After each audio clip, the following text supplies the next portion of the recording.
Kak, semisal kita membaca terbata-bata, terus ada yang salah, itu dosa nggak ya? Setelah yang satu ini.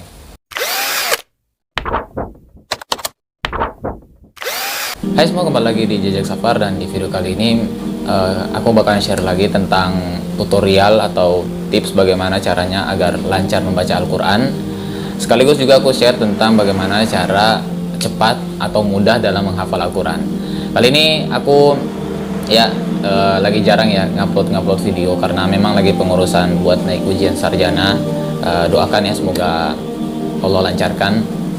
Terus yang kedua, aku walaupun jarang ya ngupload video, aku sering ngecek komentar atau pertanyaan dari para penonton yang memang mencari tahu bagaimana caranya melancarkan bacaan Al-Qur'annya atau bagaimana caranya menghafal Al-Qur'an di video-video lamaku. Dan masih saja ada memang beberapa pertanyaan yang bertanya soal kekhawatiran mereka atau tantangan mereka dalam melakukan hal demikian.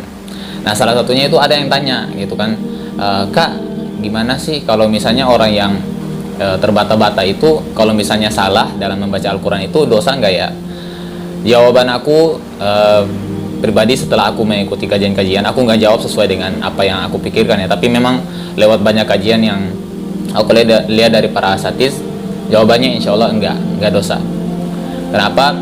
Karena aku condong di satu hadis dari Nabi SAW yang membahas bahwa orang yang tidak sengaja, dia tidak sengaja ya, dia tidak bermain-main ya. Kalau misalnya dia terbata-bata, emang natural kayak gitu, karena memang baru mulai gitu kan, atau baru mulai membiasakan diri, ya akhirnya dia masih itu terbata-bata itu. Nah, untuk orang keadaan seperti ini, dia insya Allah nggak dapat dosa, dan lebih kepada dia lebih banyak mendapat pahala dari terbata-batanya itu, bahkan lebih banyak daripada orang yang lancar loh. Alasannya kenapa? Karena dia itu ketika terbata-bata akan otomatis dia itu melakukan pengulangan. Ketika seseorang terbata-bata nih, contohnya dia baca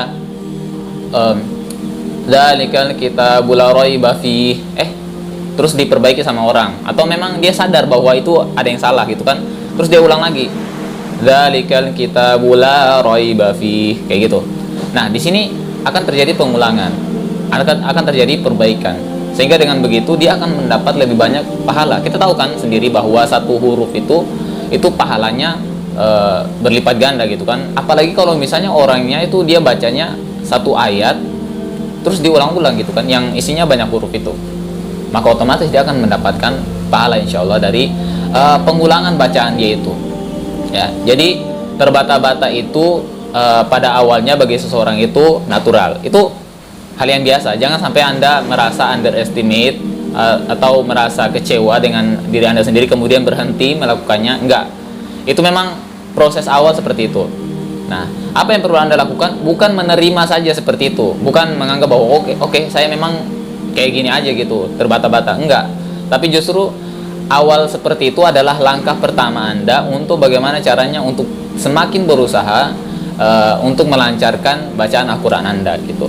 Jadi biasakan aja gitu, kemudian terima keadaan itu dan berusaha untuk memperbaiki, sehingga pada akhirnya ya Anda tidak akan terbata-bata lagi gitu. Persoalan dosa enggak, kecuali untuk orang yang memang sengaja atau bermain-main dengan terbata-batanya itu gitu kan, lagi bercanda-bercanda sama bacaan Al-Quran gitu kan, dibikin terbata-bata atau bahkan dipelesetkan. Nah, itu udah kena dosa di situ, bahkan dosanya bisa berat gitu. Makanya hati-hati untuk orang seperti ini. Tapi kalau memang keadaannya seperti Anda yang bertanya ini, saya yakin Anda tidak di posisi demikian, sehingga insya Allah terus berjuang, dan setiap proses yang Anda lakukan itu insya Allah semua berpahala di sisi Allah Subhanahu wa Ta'ala ya. Itu mungkin sih yang bisa aku sampaikan. Selebihnya nanti kalau misalnya Anda pengen tahu hadisnya seperti apa, silakan tanya kepada ustadz-ustadz Anda, karena saya juga mengikuti apa yang disampaikan oleh para asatiz, dan hadis-hadis itu memang yang diangkat gitu tentang orang yang terbata-bata itu. Tanya di ustadz-ustadz Anda soal hal demikian, saya yakin mereka akan jawab hal yang sama gitu. Ya, itu sih yang bisa aku sampaikan. Semoga membantu Anda, dan semoga kedepannya Anda bisa semakin lancar dalam membaca Al-Quran. Oke, itu aja.